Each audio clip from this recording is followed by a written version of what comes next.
ಒಂದು ವೇಳೆ ಹೀಗೆ ಆದರೆ ಬರೋಬ್ಬರಿ 13 ವರ್ಷಗಳ ಬಳಿಕ ಜೈಲು ಸೇರ್ತಾ ಇದ್ದಾರೆ ದರ್ಶನ್.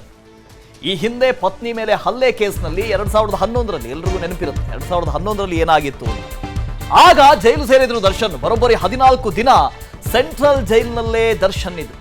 ಇದೀಗ ಕೊಲೆ ಪ್ರಕರಣದಲ್ಲಿ ಪರಪ್ಪನ ಅಗ್ರಹಾರಕ್ಕೆ ಶಿಫ್ಟ್ ಆಗೋದು ಬಹುತೇಕ ಖಚಿತ ಆಗಿದೆ.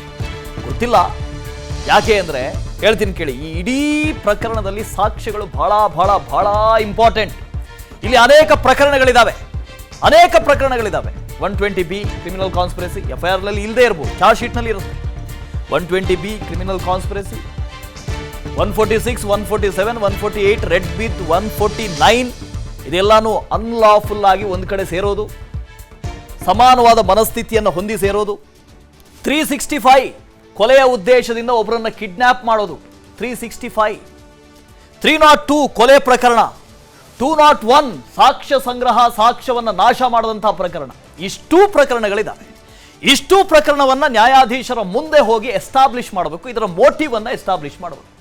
ಈ ಮೋಟಿವ್ ಎಸ್ಟಾಬ್ಲಿಷ್ ಮಾಡಬೇಕು ಅಂತ ಹೇಳಿದ್ರೆ ಸಾಕ್ಷ್ಯಗಳು ಬಹಳ ಇಂಪಾರ್ಟೆಂಟ್. ಇವತ್ತು ಇವ್ರು ಏನ್ ಬೇಕಾದ್ರೆ ಹೇಳ್ಬೋದ್ರಿ, ನಾಳೆ ಹೋಗಿ ನ್ಯಾಯಾಲಯದ ಮುಂದೆ ಇನ್ನೊಂದೇನೋ ಹೇಳ್ಬಿಟ್ರೆ, ನಾ ಹಿಂಗೆ ಹೇಳೇ ಇಲ್ಲ ಸರ್ ಅಂತ ಅಂದ್ಬಿಟ್ರೆ ಏನ್ ಮಾಡ್ತೀರಿ? ಅದಕ್ಕೆ ಸಾಕ್ಷ್ಯ ಸಂಗ್ರಹ ಬಹಳ ಇಂಪಾರ್ಟೆಂಟ್. ಹಾಗಾಗಿ ಇನ್ನೂ 3 ದಿನ ಬಾಕಿ ಇದೆ.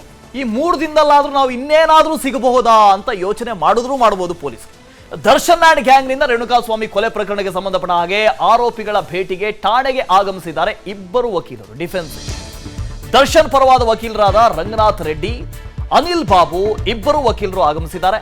ಅನ್ನಪೂರ್ಣೇಶ್ವರಿ ನಗರ ಠಾಣೆಗೆ ಈ ಇಬ್ಬರು ಡಿಫೆನ್ಸ್ನ ಪರವಾಗಿ ವಾದ ಮಾಡುವಂತ ದರ್ಶನ್ ಅವರ ಪರವಾದಂತಹ ವಕೀಲರು ಬಂದಿದ್ದಾರೆ. ಇಂದಿಗೆ ದರ್ಶನ್ ಸೇರಿದಂತೆ ಇತರೆ ಆರೋಪಿಗಳ ಕಸ್ಟಡಿ ಅಂತ್ಯ ಆಗುತ್ತೆ. ಕೋರ್ಟ್ಗೆ ಆರೋಪಿಗಳನ್ನ ಹಾಜರುಪಡಿಸುವಂತ ಪೊಲೀಸರು. ಹೀಗಾಗಿ ಮುಂದಿನ ಬೆಳವಣಿಗೆ ಬಗ್ಗೆ ಆರೋಪಿಗಳ ಜೊತೆ ಚರ್ಚೆ ಆಗುತ್ತೆ. ಅನ್ನಪೂರ್ಣೇಶ್ವರಿ ನಗರ ಠಾಣೆಯಲ್ಲಿರುವಂತ ಎಲ್ಲ ಆರೋಪಿಗಳನ್ನ ಇವರು ಭೇಟಿ ಆಗ್ತಾರೆ. ಇವರು ಕೇವಲ ದರ್ಶನ್ ಅವರ ಪರವಾಗಿ ಮಾತ್ರ ವಾದ ಮಾಡ್ತಾರೋ ಅಥವಾ ಅಷ್ಟು ಆರೋಪಿಗಳಿದಾರಲ್ಲ ಅವರೆಲ್ಲರ ಪರವಾಗಿ ವಾದ ಮಾಡ್ತಾರೋ ಗೊತ್ತಿಲ್ಲ. ಇದಷ್ಟೇ ಗೊತ್ತಾಗ್ಬೇಕು. ಈ ಇಬ್ಬರು ವಕೀಲರು ಬಂದಿದ್ದಾರೆ, ಮಾತಾಡ್ತಾ ಇದ್ದಾರೆ. ಅಬ್ಜೆಕ್ಷನ್ ಹಾಕ್ಬೋದು. ಮತ್ತೆ ಪೊಲೀಸರೆಲ್ಲಾದ್ರೂ ಕಸ್ಟಡಿಗೆ ಕೊಡಿ ಅಂತ ಕೇಳಿದಾಗ ಈ ಡಿಫೆನ್ಸ್ ಲಾಯರ್ಗಳು ಅಬ್ಜೆಕ್ಷನ್ ಹಾಕ್ಬೋದು. ಇನ್ನೇನಕ್ಕೆ ಸರ್, ಆಯ್ತಲ್ಲ ಎಲ್ಲಾನು ಒಮ್ಮೆ ತನಿಖೆ ಮಾಡಿದ್ದಾರೆ ಸಾಕು ಬಿಡಿ ಅಂತಲೂ ಹೇಳ್ಬೋದು. ಸೊ ಇದರ ಬಗ್ಗೆ ಚರ್ಚೆ ಮಾಡ್ಬೇಕಲ್ಲ, ಅದಕ್ಕೆ ಅಂತ ಪೊಲೀಸ್ ಸ್ಟೇಷನ್ಗೆ ಬಂದಿದ್ದಾರೆ. ಅನ್ನಪೂರ್ಣೇಶ್ವರಿ ನಗರ ಠಾಣೆಗೆ ಈ ಇಬ್ಬರು ವಕೀಲರು ಆಗಮಿಸಿದ್ದಾರೆ. ದರ್ಶನ್ ಪರವಾದಂಥ ವಕೀಲರು. ಡಿಫೆನ್ಸ್ನಲ್ಲಿ ಈ ಇಬ್ಬರು ವಕೀಲರ ಪೈಕಿ ಯಾರಾದರೂ ವಾದ ಮಾಡ್ತಾರೆ. ಸೊ ಹೇಗೂ ಚಾರ್ಜ್ ಶೀಟ್ ಹಾಕೋದಕ್ಕೆ ಇನ್ನೊಂದು 2 ತಿಂಗಳು ಬೇಕು. ಆ 2 ತಿಂಗಳವರೆಗಂತೂ ಜಾಮೀನು ಸಿಗೋದು ಬಹಳ ಕಷ್ಟ. ಅದಾದ ನಂತರ ಟ್ರಯಲ್ ಕೋರ್ಟ್ ಹೋಗುತ್ತೆ. ಅಲ್ಲೇನಾದರೂ ಜಾಮೀನಿಗೆ ಅರ್ಜಿ ಸಲ್ಲಿಕೆ ಮಾಡಿದ್ರೆ ಅಲ್ಲಿ ಜಾಮೀನು ಸಿಗುತ್ತೋ ಇಲ್ವೋ ಆ ನಂತರದ ವಿಚಾರ. ಆದರೆ ಇಲ್ಲಂತೂ ಒಂದು ಸ್ಪಷ್ಟ, ಇಡೀ ಕೇಸ್ನಲ್ಲಿ ಈ ಕೇಸನ್ನು ಎಸ್ಟಾಬ್ಲಿಷ್ ಮಾಡೋದಕ್ಕೆ ಸಾಧ್ಯವಾಗಿರುವಂಥ ಎಲ್ಲ ಸಾಕ್ಷಿಗಳ ಲಭ್ಯತೆ ಇದೆ. ಎಲ್ಲ ಸಾಕ್ಷಿಗಳ ಲಭ್ಯತೆಯೂ ಇದೆ. ಡಿ ಗ್ಯಾಂಗ್ನಿಂದ ರೇಣುಕಾಸ್ವಾಮಿ ಭೀಕರ ಕೊಲೆ ಪ್ರಕರಣಕ್ಕೆ ಸಂಬಂಧಪಟ್ಟ ಹಾಗೆ ನಿನ್ನೆ ದರ್ಶನ್ ಸೇರಿ ಆರೋಪಿಗಳಿಗೆ ಮೆಡಿಕಲ್ ಟೆಸ್ಟ್ ಮಾಡಲಾಗಿದೆ. ಬೆಂಗಳೂರಿನ ವಿಕ್ಟೋರಿಯಾ ಆಸ್ಪತ್ರೆಯಲ್ಲಿ ನಿನ್ನೆನೇ ಟೆಸ್ಟ್ ಆಗಿದೆ. ಇವತ್ತಿಗೆ ಕಸ್ಟಡಿ ಅವಧಿ ಅಂತ್ಯ ಆಗ್ತಾ ಇದೆ. ಕೋರ್ಟ್ ಮುಂದೆ ಹಾಜರುಪಡಿಸೋದಕ್ಕಿಂತಲೂ ಮುಂಚೆ ಮೆಡಿಕಲ್ ಟೆಸ್ಟ್ ಆಗಬೇಕಾಗಿತ್ತು. ಆದರೆ ನಿನ್ನೆನೇ ಮೆಡಿಕಲ್ ಟೆಸ್ಟ್ ಅನ್ನು ಮಾಡಿದ್ದಾರೆ. ಇದಕ್ಕೆ ಕಾರಣ ಬೇರೆ, ಈ ಮೆಡಿಕಲ್ ಟೆಸ್ಟ್ಗೆ ಕಾರಣ ಬೇರೆ. ಬೆಂಗಳೂರಿನ ವಿಕ್ಟೋರಿಯಾ ಆಸ್ಪತ್ರೆಯಲ್ಲಿ ನಿನ್ನೆ ಟೆಸ್ಟ್ ಆಗಿತ್ತು.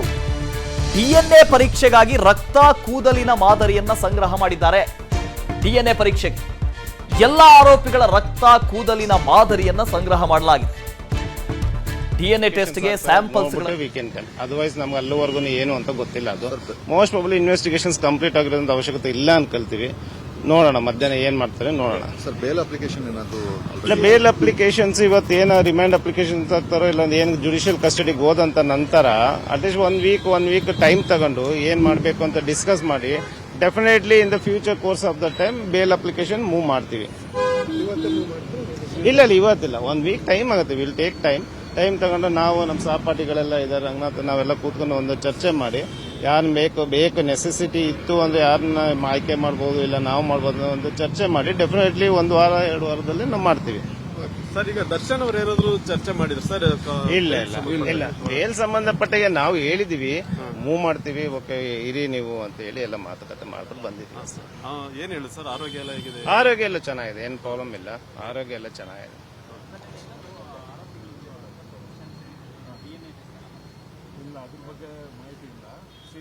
ಟೆಸ್ಟು ಏನ್ ಮಾಡಿಸಿದ್ದಾರೆ ಅದೆಲ್ಲ ಈಗ ನೋಡಿ, ನ್ಯಾಯಾಲಯಕ್ಕೆ ಕೇಸ್ ಡೈರಿ ಅಂತ ಸಲ್ಲಿಸ್ತಾರೆ. ಅಂದ್ರೆ ಅದು ತನಿಖೆಯ ಒಂದು ದಿನಚರಿ. ಅದು ಆರೋಪಿಗಾಗ್ಲಿ ಅಥವಾ ಅವರ ವಕೀಲರಿಗಾಗ್ಲಿ ಅದನ್ನ ತೆಗೆದುಕೊಳ್ಳಿಕ್ಕೆ ಕಾನೂನಿನಲ್ಲಿ ಅವಕಾಶ ಇರಲ್ಲ. ಅದು ನ್ಯಾಯಾಲಯಕ್ಕೆ ಮಾತ್ರ ಸಲ್ಲಿಸತಕ್ಕದ್ದು ಕೇಸ್ ಡೈರಿ. ನಮಗೆ ಈ ಅಂತಿಮ ವರದಿ ಅಂದ್ರೆ ಚಾರ್ಜ್ ಶೀಟ್ ಅನ್ನು ಸಲ್ಲಿಸಿದ ನಂತರ ನಮಗೆ ಮಾಹಿತಿ ಅದ್ರ ಬಗ್ಗೆ ಮಾಹಿತಿ ಲಭ್ಯ ಆಗುತ್ತೆ. ಅಲ್ಲಿಯ ತನಕ DNA ಟೆಸ್ಟ್ ಮಾಡಿದರೋ ಇಲ್ವೋ ಅನ್ನುವ ಮಾಹಿತಿ ನಮ್ಗೆ ಯಾರಿಗೂ ಲಭ್ಯ ಆಗೋದಿಲ್ಲ. ಅದು ಆ ಮಾಹಿತಿ ತನಿಖಾಧಿಕಾರಿ ಹಾಗೂ ನ್ಯಾಯಾಲಯಕ್ಕೆ ಮಾತ್ರ ಇರ್ತದೆ.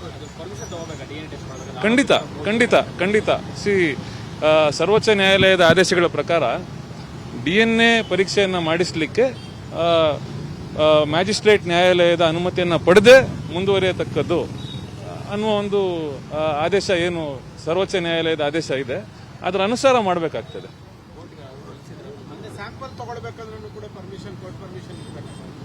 ಖಂಡಿತ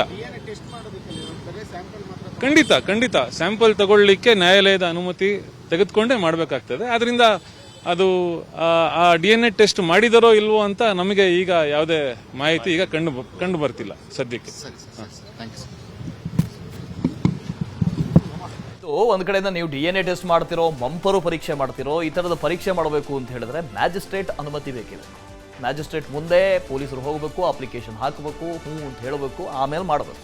ಸೊ ಇಲ್ಲಿ ಆಗಿದೆಯಲ್ಲೋ ಗೊತ್ತಿಲ್ಲ. ಇನ್ನು ಆರೋಪಿಗಳಿಗೆ ಮೆಡಿಕಲ್ ಟೆಸ್ಟ್ ಆಗಿದೆಯಂತೆ. ನಿನ್ನೆ ಬೆಂಗಳೂರಿನ ವಿಕ್ಟೋರಿಯಾ ಆಸ್ಪತ್ರೆಯಲ್ಲಿ ಟೆಸ್ಟ್ ನಡೆದಿದೆ. DNA ಪರೀಕ್ಷೆಗಾಗಿ ರಕ್ತ ಕೂದಲಿನ ಮಾದರಿಯನ್ನು ಸಂಗ್ರಹ ಮಾಡಿದ್ದಾರೆ ಅಂತ. ಎಲ್ಲ ಆರೋಪಿಗಳ ರಕ್ತ ಕೂದಲಿನ ಮಾದರಿಯನ್ನು ಸಂಗ್ರಹ ಮಾಡಿದ್ದಾರಂತೆ. ಇದು ಕೂಡ ಬಹಳ ಇಂಪಾರ್ಟೆಂಟ್ ಆಗುತ್ತೆ. ಈ ಸಾಕ್ಷ್ಯನೂ ಇಂಪಾರ್ಟೆಂಟ್ ಆಗುತ್ತೆ. ಮುತ್ತಪ್ಪ ಇದ್ರ ಬಗ್ಗೆ ಹೆಚ್ಚಿನ ಡೀಟೇಲ್ಸ್ ಕೊಟ್ಟು ಹೋಗ್ತಾರೆ.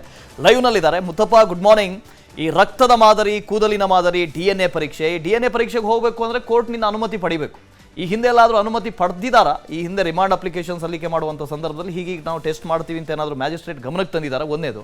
ಎರಡನೇದು, ಈ DNA ಟೆಸ್ಟ್ ಯಾಕೆ ಇಂಪಾರ್ಟೆಂಟ್ ಆಗುತ್ತೆ ಅಂತ. ವಾಸ್ತವ ಈ ಕೇಸ್ಗೆ ಸಂಬಂಧಪಟ್ಟಂತೆ ಪೊಲೀಸರು ಕೂಡ ಎಲ್ಲೂ ಕೂಡ ಎಡುವಂತಹ ಕೆಲಸನ ಮಾಡ್ತಾ ಇಲ್ಲ. ಪ್ರತಿಯೊಂದನ್ನು ಕೂಡ ಕಾನೂನಿನ ಚೌಕಟ್ಟಿನಲ್ಲೇ ಎಲ್ಲಾ ಸಾಕ್ಷಿಗಳನ್ನು ಕೂಡ ಸಂಗ್ರಹ ಮಾಡುವಂತಹ ಕೆಲಸನೂ ಮಾಡ್ತಿದ್ದಾರೆ. ಈಗಾಗಲೇ ಈ ಕೊಲೆಗೆ ಸಂಬಂಧಪಟ್ಟಂತೆ ಆರೋಪಿಗಳನ್ನು ವಶಕ್ಕೆ ಪಡೆದಿರುವಂತಹ ಪೊಲೀಸರು ಈ ಕೊಲೆ ನಡೆದಂತಹ ಸ್ಥಳದಲ್ಲಿ ಸಿಕ್ಕಂತಹ ಪ್ರತಿಯೊಂದು ಸಾಕ್ಷಿಗೆ ಸಂಬಂಧಪಟ್ಟಂತೆ ಎಲ್ಲಾ ವಸ್ತುಗಳನ್ನು ಕೂಡ ಸಂಗ್ರಹ ಮಾಡ್ತಾರೆ. ನಾವು ಮೊದಲ ಹಂತದಲ್ಲಿ ನೋಡ್ತಾ ಹೋದ್ರೆ ಈ ಒಂದು ಆರೋಪಿಗಳು ಕೊಲೆ ಮಾಡುವಾಗ ಧರಿಸಿದಂತಹ ಬಟ್ಟೆ ಆಗಿರ್ಬೋದು, ಶೂ ಆಗಿರ್ಬೋದು, ಜೊತೆಗೆ ಅವರು ಬಳಸಿದ ವೆಹಿಕಲ್ ಗಳನ್ನ ಪೊಲೀಸರು ವಶಕ್ಕೆ ಪಡೆದುಕೊಂಡಿದ್ದಾರೆ. ನಂತರ ಹಂತದಲ್ಲಿ ಆ ಒಂದು ಕೊಲೆ ನಡೆದಂತಹ ಸ್ಥಳದಲ್ಲಿ ಈ ಆರೋಪಗಳಿಗೆ ಸಂಬಂಧಪಟ್ಟಂತಹ ಕೂದಲಾಗಿರ್ಬೋದು, ರಕ್ತದ ಮಾದರಿಗಳೇ ಆಗಿರ್ಬೋದು, ಜೊತೆಗೆ ಇನ್ನಿತರ ವಸ್ತುಗಳು ಕೂಡ ಸಿಕ್ಕಿದಾವೆ. ಹೀಗಾಗಿ ಈ ಕೇಸ್ಗೆ ಸಂಬಂಧಪಟ್ಟಂತೆ ಜೊತೆಗೆ ರೇಣುಕಾಸ್ವಾಮಿ ಮೈ ಮೇಲೆ ಇರುವಂತಹ ಈ ಫಿಂಗರ್ ಪ್ರಿಂಟ್ಸ್ ಆಗಿರ್ಬೋದು, ಜೊತೆಗೆ ಈ ಒಂದು ಕೈ ಬೆರಳಿನಲ್ಲಿರುವಂತಹ ಕೆಲವೊಂದಿಷ್ಟು ಅಂಶಗಳು ಕೂಡ ಆತನ ಮೈ ಮೇಲಿತ್ತು. ಇದಕ್ಕೆ ಹೊಂದುವಂತಹ ಈ ಸಾಕ್ಷಿಗಳಿಗೆ ಸಂಬಂಧಪಟ್ಟಂತೆ ನಿನ್ನೆ ವಿಕ್ಟೋರಿಯಾ ಆಸ್ಪತ್ರೆಯಲ್ಲಿ ಎಲ್ಲ ಆರೋಪಿಗಳ ಒಂದು ಕೂದಲಿನ ಮಾದರಿಯನ್ನು ತೆಗೆದುಕೊಳ್ಳೋದು, ರಕ್ತದ ಮಾದರಿಯನ್ನು ತೆಗೆದುಕೊಳ್ಳುವಂಥದ್ದು, ಜೊತೆಗೆ DNA ಟೆಸ್ಟ್ ಮಾಡುವಂತಹ ಕೆಲಸವನ್ನ ಪೊಲೀಸರು ನಿನ್ನೆ ನಡೆಸಿದ್ದಾರೆ. ಇದು ಈ ಒಂದು ಕಸ್ಟಡಿಯಲ್ಲಿ ಇದ್ದಾಗ ತೆಗೆದುಕೊಳ್ಳುವಂಥದ್ದು ಕಾಮನ್ ಆಗಿ ನಡೆಯುವಂತಹ ಒಂದು ಪ್ರಕ್ರಿಯೆ. ಆದರೆ ಈಗ ಈ ದರ್ಶನ್ ಪರ ವಕೀಲರು ಹೇಳುವಂಥದ್ದು ಈಗ ನ್ಯಾಯಾಲಯದಿಂದ ಪರ್ಮಿಷನ್ ತೆಗೆದುಕೊಂಡು ಈ ಒಂದು ಪ್ರಕ್ರಿಯೆ ಮಾಡಬೇಕಂತ ಹೇಳ್ತಿದ್ದಾರೆ. ಅದು ಪೊಲೀಸರು ಮತ್ತೆ ಈ ನ್ಯಾಯಾಧೀಶರ ನ್ಯಾಯವಾದಿಗಳ ನಡುವೆ ಇರುವಂತಹ ಒಂದು ಒಪ್ಪಂದ. ಆದರೆ ಈ ಒಂದು ಕೇಸ್ಗೆ ಸಂಬಂಧಪಟ್ಟಂತೆ ಪೊಲೀಸರು ಮಾತ್ರ ಎಲ್ಲೂ ಕೂಡ ಎಡುವುದಿಲ್ಲ. ನೀಟಾಗಿ ಎಲ್ಲಾ ಸಾಕ್ಷ್ಯಗಳನ್ನ, ಈ ಆರೋಪಿಗಳಿಗೆ ಬೇಕಾದಂತಹ ಎಲ್ಲಾ ಸಾಕ್ಷ್ಯಗಳನ್ನು ಕೂಡ ಪೊಲೀಸರು ಸಂಗ್ರಹ ಮಾಡ್ತಿದ್ದಾರೆ. ನಿನ್ನೆ ವಿಕ್ಟೋರಿಯಾ ಆಸ್ಪತ್ರೆಯಲ್ಲೂ ಕೂಡ ಇವರ DNA ಟೆಸ್ಟ್ ಮಾಡುವಂತಹ ಪ್ರಕ್ರಿಯೆ ಕೂಡ ಮುಗಿದಿದೆ. ಇವತ್ತು ನ್ಯಾಯಾಧೀಶರ ಮುಂದೆ ಹಾಜರಾಗುವುದಕ್ಕಿಂತ ಮುಂಚಿತವಾಗಿ ಒಮ್ಮೆ ಆಸ್ಪತ್ರೆಗೆ ಹೋಗಿ ಇವರಿಗೆ ಮೆಡಿಕಲ್ ಟೆಸ್ಟ್ ಮಾಡುವಂತಹ ಸಾಧ್ಯತೆ ಹೆಚ್ಚಾಗಿರುವಂತದ್ದು. Vasudev, thank you Muttappa. ಅನುಕ್ಷಣದ ಸುದ್ದಿಗಳಿಗಾಗಿ Vistara news YouTube channel subscribe ಮಾಡಿ. ಹೊಸ ಸುದ್ದಿಗಳ ನೋಟಿಫಿಕೇಶನ್ಗಾಗಿ ಬೆಲ್ ಐಕಾನ್ ಕ್ಲಿಕ್ ಮಾಡಿ. ಲೇಟೆಸ್ಟ್ ಅಪ್ಡೇಟ್ಸ್ಗಾಗಿ www.vistaranews.com ವೆಬ್ಸೈಟ್ಗೆ ವಿಸಿಟ್ ಮಾಡಿ. ಅಂಗೈಯಲ್ಲೇ ಜಗತ್ತಿನ ಸುದ್ದಿ ತಿಳಿಯಲು Vistara news Kannada app download ಮಾಡಿ.